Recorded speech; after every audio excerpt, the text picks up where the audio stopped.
Number 10. The Arctic Armor. First appearing in Iron Man number 318 in July of 1995, the Arctic Armor was made to withstand the harsh temperatures and conditions of the Arctic. While mainly used by Tony so he could access his secret Arctic bunker, the suit could be used in other cold weather situations, like if he had to fight an Arctic-based villain. Being in Canada, I would absolutely find a use for this suit. For example, I could use it to walk to work without the air hurting my face. Number 9. HYDRA Armor. We know that the Iron Man armors all have some underwater capabilities. We saw it in the first Avengers movie. But the HYDRA armor can work at underwater depths of up to 3 miles down, surviving the crazy water pressure that comes with being deep in the sea. I'm gonna be honest, this couldn't be me. The ocean makes me wet my tighty whities. But I guess when you've got like a tri-beam style unibeam, mini torpedoes, electrical field generators, and an octopus style black ink thingy, you are a bit more safe. Number 8. High Gravity Armor. I like this one. Even if its design is goofy, it's something I think would actually need to be taken into account. This suit was made to help its wearer withstand the increased gravity conditions of hyperspace travel, helping the body keep blood in the limbs, not just the torso, and those huge feet helped with moving around. The suit helped Tony withstand 50 Gs, but his actual limits haven't really been explicitly mentioned. It didn't stop Tony from passing out from G-Lock though, and it definitely didn't stop him from puking, but it cleaned him up and disinfected him, just like a good friend after a party. Number 7. Cold Iron Armor. Everything in the War of the Realms related stories is just so metal. The Cold Iron Armor first appeared in Iron Man Volume 5, number 24 back in 2014, and came to be when Tony was on a stealth mission in the dark elf homeworld of Svartalfheim. The armor itself is actually worn over top of another suit, and it's completely made of iron. Iron is actually a metal that is lethal for dark elves, so it's kind of weird that Iron Man wasn't the first one called, but this is actually an Iron Man armor. Like, actually iron. Its weapons include a fireable iron hook, a cloud of iron nails, and these super sweet iron claws on each arm. Just look at this thing. Number 6. GODKILLER Armor Mark II. Bet you didn't know that Tony Stark had a celestial-sized suit of armor powered by 8 nuclear reactors that is just casually orbiting Mars. Or I guess if you read Avengers Volume 8, number 5, you would. This armor entered the fray when the Dark Celestials attacked the Earth and battled alongside giant versions of She-Hulk, Thor, and Ghost Rider. While there are other versions of the GODKILLER armor, this one is my favorite. And the fact that it was kept orbiting Mars just in case really feels like something Tony Stark would do. Number 5. Deep Space Armor. This is probably the one armor on this list that most people have heard of. This suit was created when Tony Stark took a vacation from Earth and went out into space with the Guardians of the Galaxy. The suit can use an autopilot in emergencies and even allows Tony to control suits hundreds of light years away back on Earth. It's a modular suit too, allowing for things like enhanced back thrusters and wrist-mounted explosive launchers. It even has an extension that allows for lunar landings. It can travel at warp and sub-warp speeds, which is useful for space travel. Just overall for space travel, this suit is the most useful of all the Iron Man armors. 4.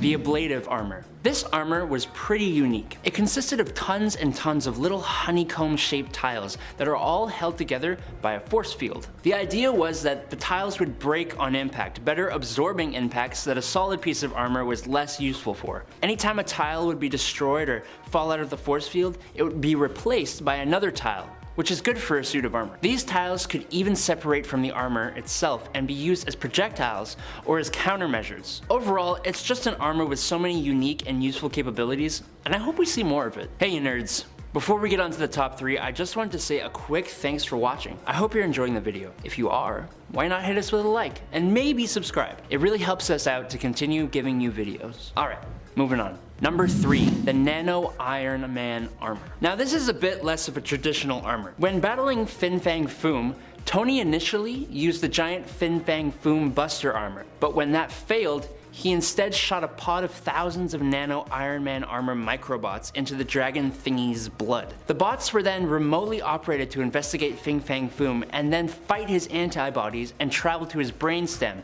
where the armors were used to destroy the control disk. Nanobots are a technology we're trying to develop in the real world to solve thousands of problems, mainly medical in nature. So this is an extremely useful armor. Number 2, HULKBUSTER armor. Now most people know about the famous HULKBUSTER suit thanks to the MCU, and just because it's awesome. But did you know Tony has made a THORbuster armor as well? There are actually a few Asgardian based Iron Man armors, and they are all extremely awesome and useful. But to me, an armor to counteract the God of Thunder directly seems the coolest. He used the armor to go toe to toe with the God of Thunder, who is already massively powerful. But Thor was actually boosted up by the power of the Odin Force at the time. The armor was able to manipulate Asgardian energies like the Odin Force, which served Tony well. He was even capable of stopping Mjolnir mid-fight. Unfortunately, Thor destroyed the suit's reactor, forcing Tony to eject. But if this armor could trade punches with Odin Force Thor, it would be extremely useful facing any Asgardian related threat. Number 1, the virtual armor.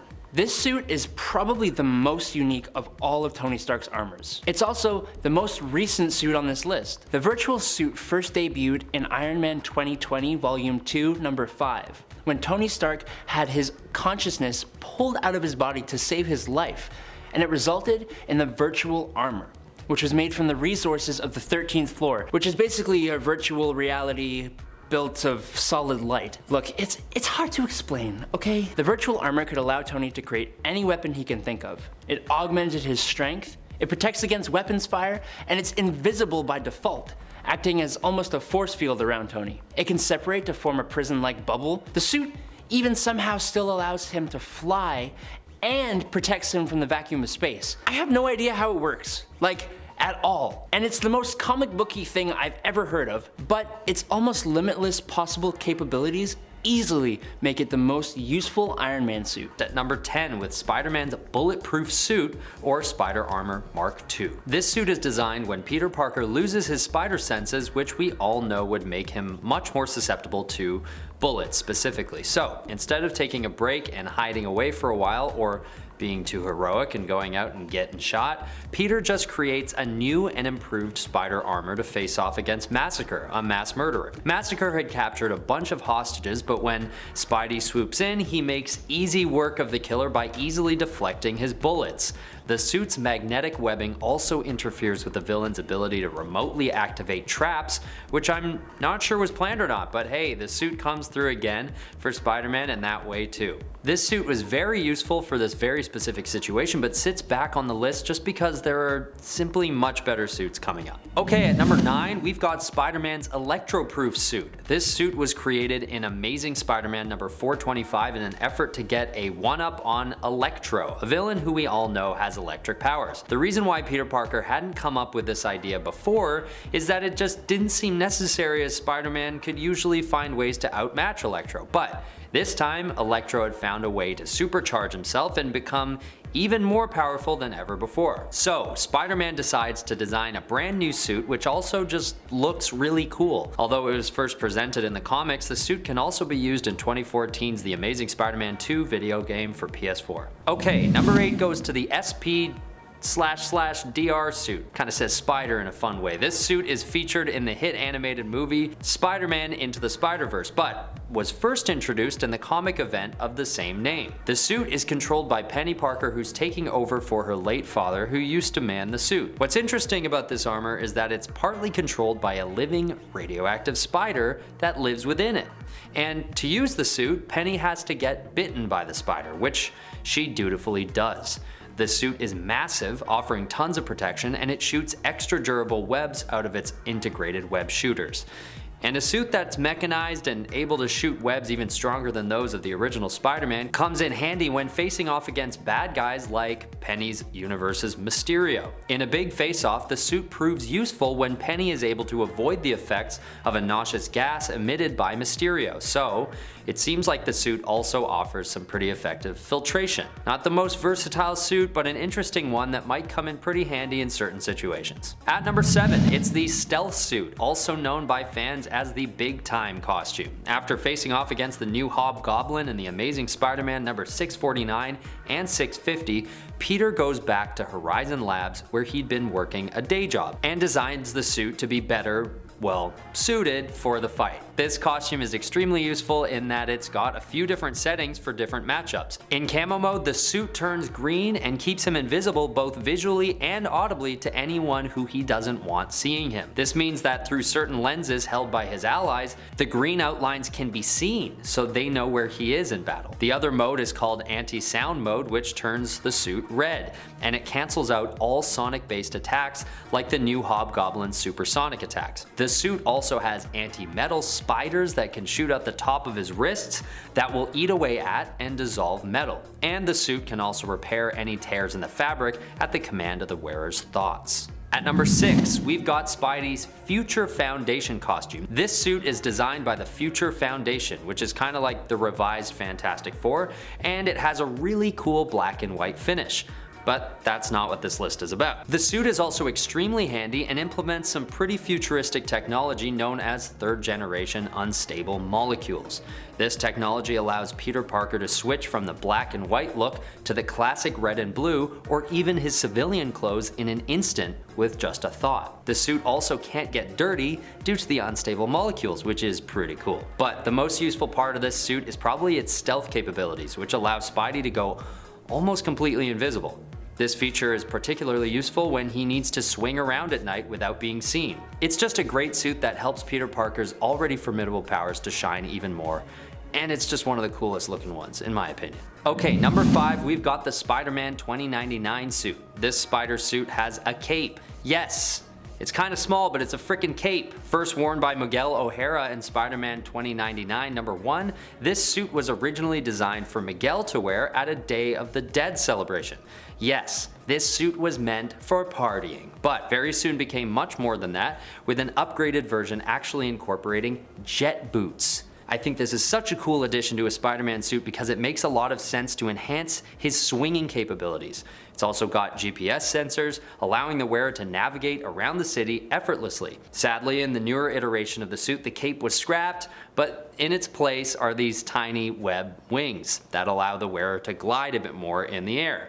This suit is just a lot of fun and would be very useful for day-to-day crime fighting around the city because it allows this Spider-Man to reach new speeds in the air, and I would imagine longer times between web swings. It also just looks really cool again. Okay, fine, they all look cool, but I just have to say it still. Okay, at number 4, we've got the Iron Spider armor created by Tony Stark. In many realities, Peter Parker either turns down this suit or retires it quickly for various reasons, but thankfully, he does make use of it a few times. We've all had the pleasure of seeing how this suit looks in all its 4K MCU glory, but what's really great about this suit is what it can do. Firstly, the most notable feature, visually speaking, are the mechanical spider arms, which are actually called Waldos for some reason.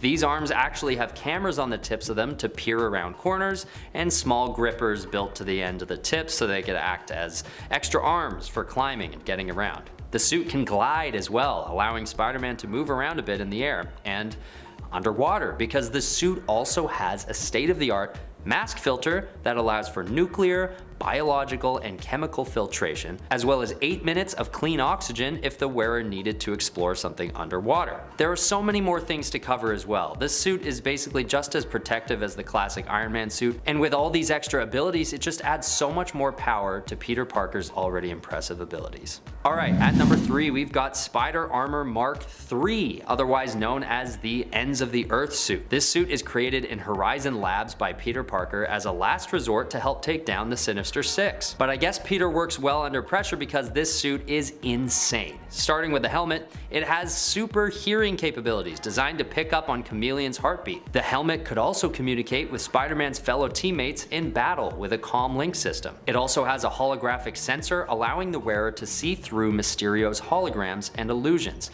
and it's capable of repelling Electro entirely, turning him back into human form on command, which is pretty cool. The suit allows for Spider-Man to fly with jet boosters and enhances web shooters that allow the user to fire more webs than the typical suits. Not only that, but the utility belt on the suit carries multiple cartridges of different types of webbing, also spider tracers and ice spiders. And listen, I'm leaving out a few things for time's sake too. Listen, the only reason why this suit doesn't take number 1 is because its abilities were catered pretty specifically to the feat of taking down the Sinister Six. So, in other cases, it might not be quite as effective as it is facing off in this specific scenario, but that's only one small fault for a very useful suit.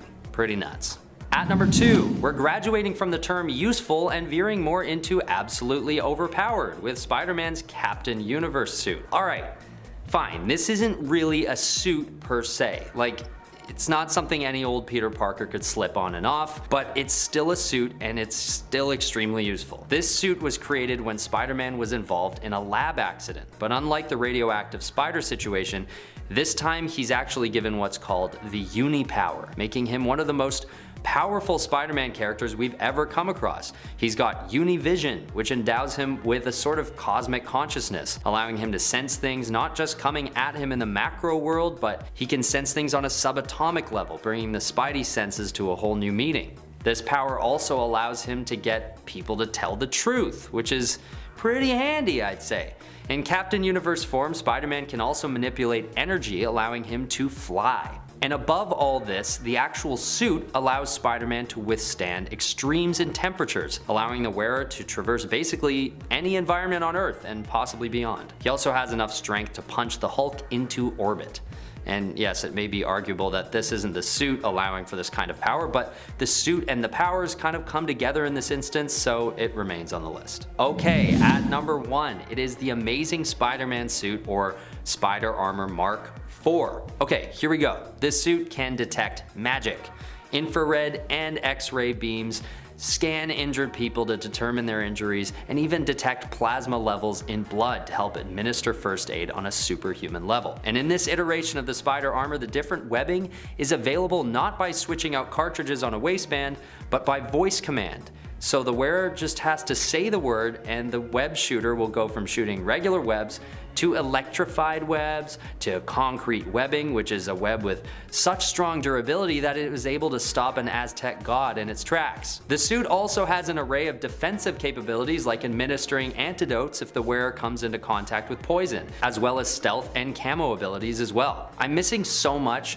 just to keep this one short, but it's fair to say that this suit is the most widely useful as of posting this video, and I just can't wait to see what comes with the Spider Armor Mark V. At number 10 is the Yeoman America Armor. This costume is introduced in Avengers Volume 3 issue number 2 when Morgan Le Fay uses a reality distortion wave, which turns all the Avengers into medieval versions of themselves. And Steve Rogers' look totally changes as well, with his armor resembling that of a medieval knight. What gives this suit a spot on the list is the fact that it comes with a sword, and considering how powerful Captain America is without a weapon, just imagine what he can do wielding a sword. Now, there are downfalls to the suit as well, like it appears as though it has reduced mobility due to the loincloth thing, the crude knee pads, and the hood. And one might argue that since it's a medieval costume, the shield would be made of a traditional steel or iron instead of vibranium or other reinforced metals. But still, this is a list about useful suits, and there's no doubt a sword definitely has its uses. At number 9 is the original Howard Stark redesigned suit. Okay, fine, you've probably heard of this one, but it's pretty dang useful, so it deserves a spot. Firstly, it's the first time he's given his round shield with the star and stripes, and it's made of, as Howard puts it, all of the vibranium they had at the time of its creation. This means that this suit marks the first time that Steve Rogers has all the freedom he wants to use his shield as a weapon without any recoil from his blows. The suit is also made with carbon polymer flame resistant materials, a bulletproof helmet, and a utility belt with a gun holster on it. And we all know that in the comics, Captain America doesn't typically have a gun. So this is a huge plus for this suit. This makes this suit a great choice to take out of the closet if ever Captain America is faced with a mission where he might come under fire and have to return some himself. Pretty handy if you ask me. At number 8 is the Nomad suit. Unless you're a real Captain America fan or you just spent 2 days researching Captain America suits, you may not know about this one. Basically, back in 1974 in issue 180, Steve Rogers decides he's done with all the politics of being a hero and puts down the costume altogether. In its place, he decides it's time to design himself a brand new suit and go under the moniker of Nomad. And because of his background as a comic book artist, Steve decides to design it himself using regular materials, and he gives himself a cape. Okay, for those of you who know what I'm talking about, you're probably punching your screen right now. Like, how can a costume made out of like a polyester blend be useful at all for Captain America? But here's the thing, this suit is useful for any time that Steve Rogers needs to go under the radar or blend in with the night. It's also got a lot better mobility than his typical suits without all that bulky armor in his way. So I would argue that throwing on the Nomad suit is probably one of Steve's best options for a truly stealthy suit that he could use for covert operations. No one would recognize him, and even if they did, they might have a harder time chasing him down with what would probably be increased mobility and camouflage in the shadows. A bit of a stretch? I don't know. Let me know what you think about that one in the comments. Alright, at number 7 is his Soldier Supreme suit. During the Infinity Wars storyline, Gamora captures all the souls in the universe and puts them into a soul gem, which also accidentally creates what comes to be known as Warp World. In this dimension, every soul that she captures has fused with another, creating all these beings that are inhabited by 2 different souls each. Not only that, but history is rewritten, including all of these beings as though they'd always existed. And that's where Soldier Supreme comes in, an amalgamation of Captain America and Doctor Strange.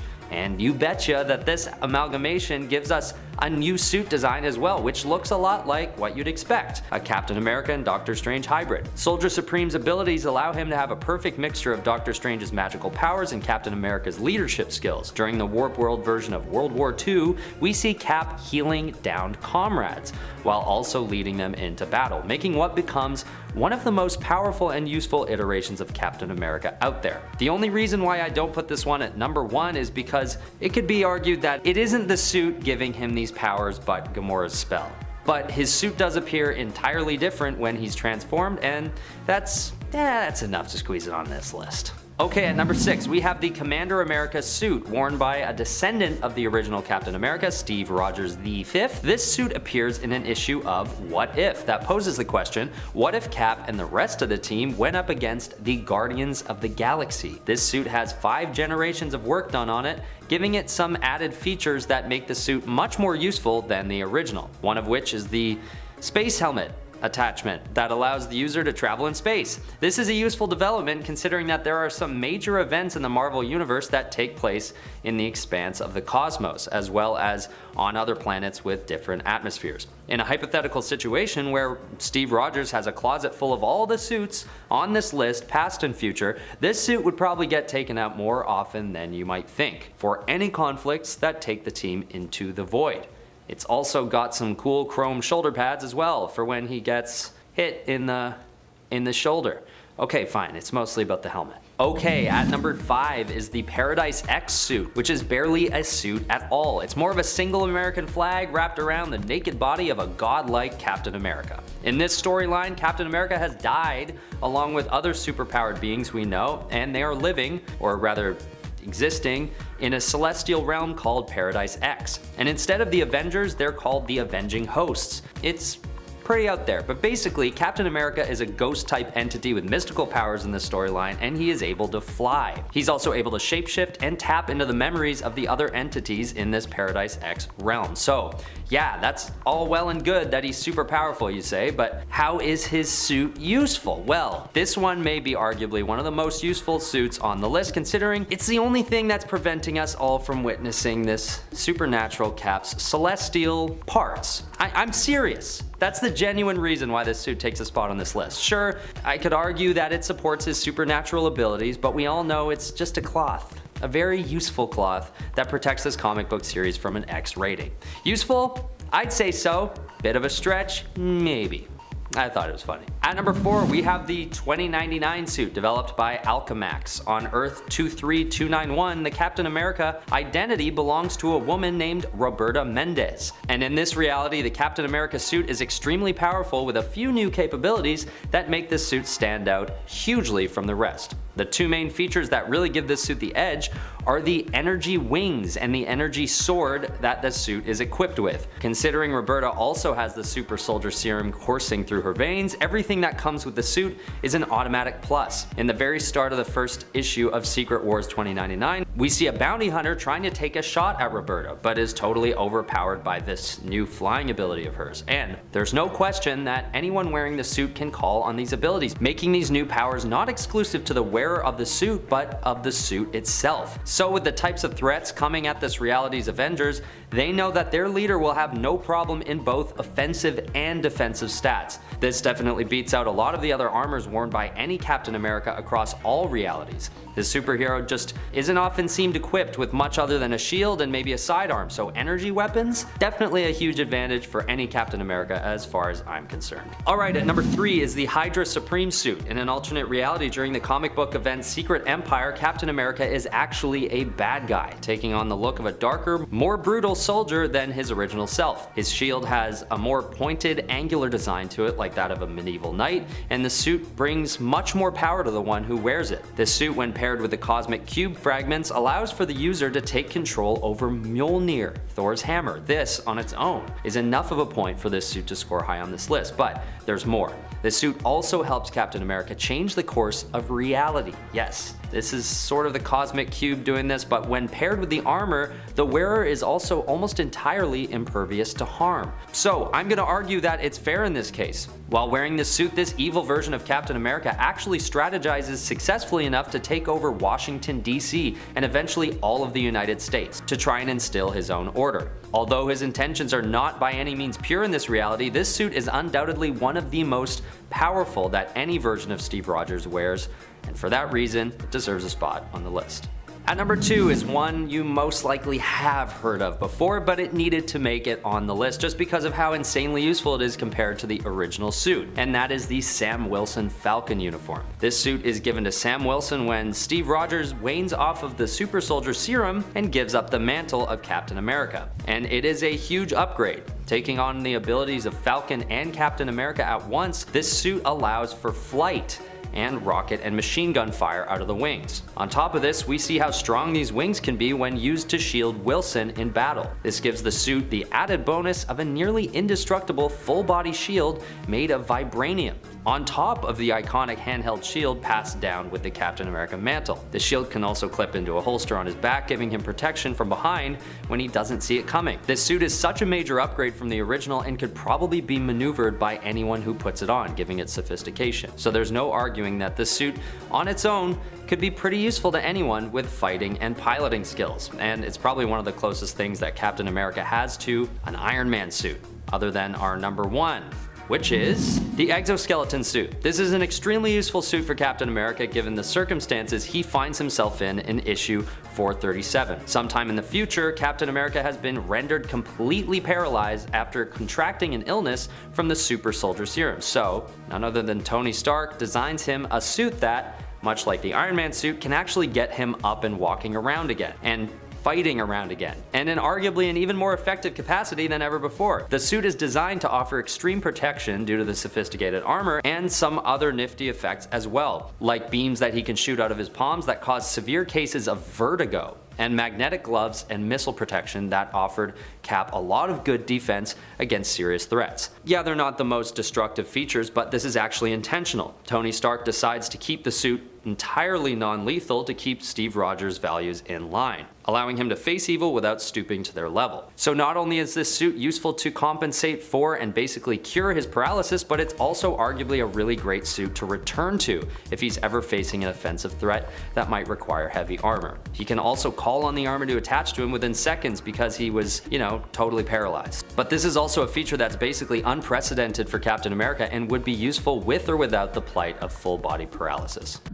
Kasper Cole. Before Kevin Kasper Cole became the White Tiger, he was a narcotics officer. Seeking a promotion, he and a few other officers began performing unsanctioned drug busts. Kasper wore a bulletproof Black Panther costume that he took from his boss, which absolutely gave him an edge. Like when he and his other officers were ambushed by a crooked cop that resulted in the other officers being put in the ICU. Kasper was suspended for not wearing his vest, and he posed as the Black Panther for a time to bring down Sal and the 66 Bridges gang. Other than the usual benefits of a Panther habit, Kevin's suit sported a trench coat and many more pockets and pouches as he wielded actual 9mm pistols. I almost want to call it Detective Panther suit. Number 9. Hell's Kitchen. After being ambushed by Dr. Doom, who put T'Challa in a coma, another had to take up the role of Black Panther. T'Challa lost his enhanced abilities, and after the events of Doom War, he rendered all of Wakanda's vibranium inert. So, no powers, no vibranium, and no longer the ruler of Wakanda. How about a vacation to Hell's Kitchen? After being possessed by a demonic entity, Matt Murdock, Daredevil, needed time to recover and rediscover himself away from his home, and he left the defense of Hell's Kitchen to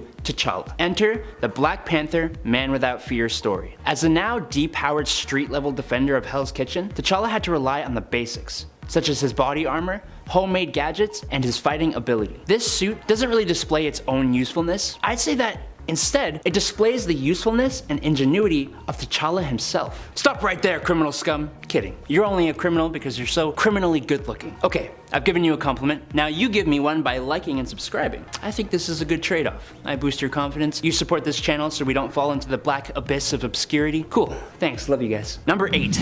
Wedding suit. A bit more of an unconventional pick for a list like this. Back in 2006, during the time of the Marvel Civil War storyline, a wedding took place. A wedding between the King of Wakanda, the Black Panther, T'Challa, and the X-Men, African princess, and some people say goddess, Aurora Monroe. Storm. The event itself was built up for a few issues in the 2005 Black Panther storyline, and in issue number 18, it finally took place. In this event, T'Challa dons a more ceremonial Panther habit, a gold necklace and a gold belt, and the classic cape. This suit doesn't serve a special function in combat outside of serving as a wedding suit, but marriage is its own kind of combat, am I right? Number 7. Ghost Panther. In this alternate reality, called Warp World, the character T'Challa was merged with the character of the Ghost Rider, Johnny Blaze. And can I just say how insanely amazing of an idea this is? The arrogant Prince T'Challa is exiled from Wakanda and goes to America, taking up the show name Johnny Blaze. After a fatal accident, Jericho Simpson, which is a warp between Brother Voodoo and Crash Simpson, invokes the demon Zarathos, who is the half-sister of the Panther goddess Bast. T'Challa actually refuses to become the spirit of vengeance at first,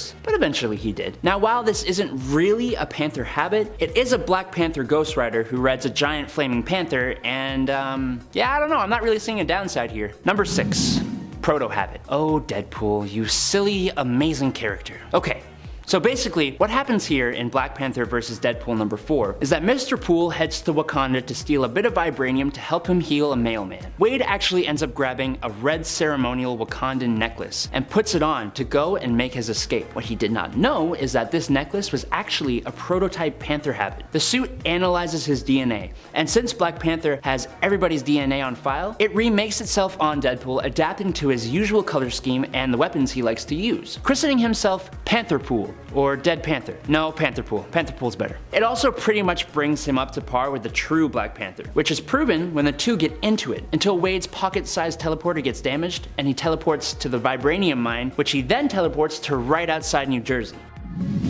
Shuri's suit. As I said before, there was a point in time when T'Challa was attacked by the forces of Dr. Doom, putting him in a coma. The one who took up the mantle of Black Panther was his sister, Princess Shuri. Along with the powers that come with consuming the heart-shaped herb, Shuri also received a Panther habit. None of us should be surprised to know that Shuri herself, while being perfectly capable of hand-to-hand combat, prefers using weaponry and tech. This is reflected a little bit in her habit, which is a bit more tech-savvy. Her tech and weaponry include a truncheon capable of dishing out electric shocks, shock nets, snake bites, which are pellets used to immobilize enemies by releasing knockout gas, and desert sand, which are microscopic sand-like devices that can release an EMP. The claws on Shuri's habit were made of vibranium shells encased by adamantium, which is a little overkill, but nice. She also used to carry standard Wakandan-made spears. She now appears to have Zuri's spear of Bashenga, which belonged to the founder, and first king of Wakanda. Number 4.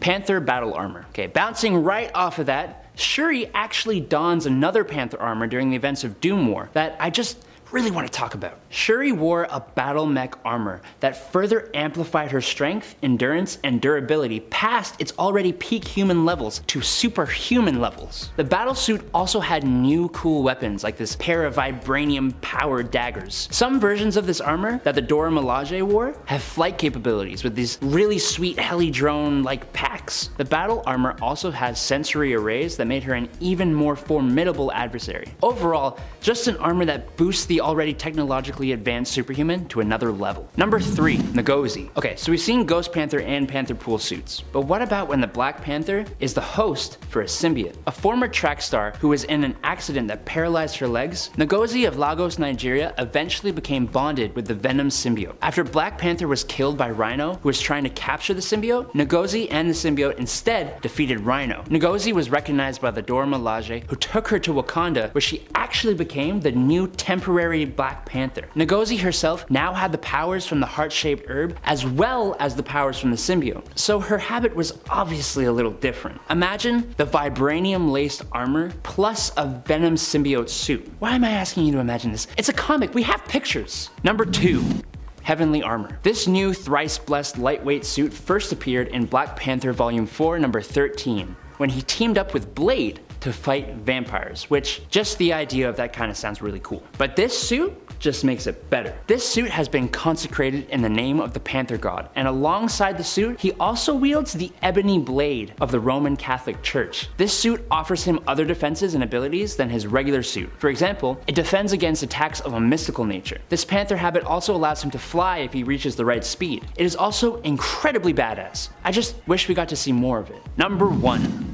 Wakanda HULKBUSTER. Everybody knows Tony Stark has the HULKBUSTER armor. Incredibly useful for taking on the Hulk if he ever loses control. But what I, and I'm sure a bunch of you didn't know, was that Black Panther has a Wakandan HULKBUSTER. And boy, this armor is beautiful. It was created to go up against the new, totally awesome Hulk, Amadeus Cho. Unlike his Bruce counterpart, Amadeus Cho's Hulk is very in control, but everyone and their mums are afraid of what could happen. The HULKBUSTER itself has sonic cannons, can fire spore clouds, and absorbs and magnifies energy. The armor eventually fails against Amadeus when he releases an EMP-like blast, rips the Buster's arm off, and rushes off to help his sister. But this armor very nearly brought him down, and all it takes is one story for it to be even more capable.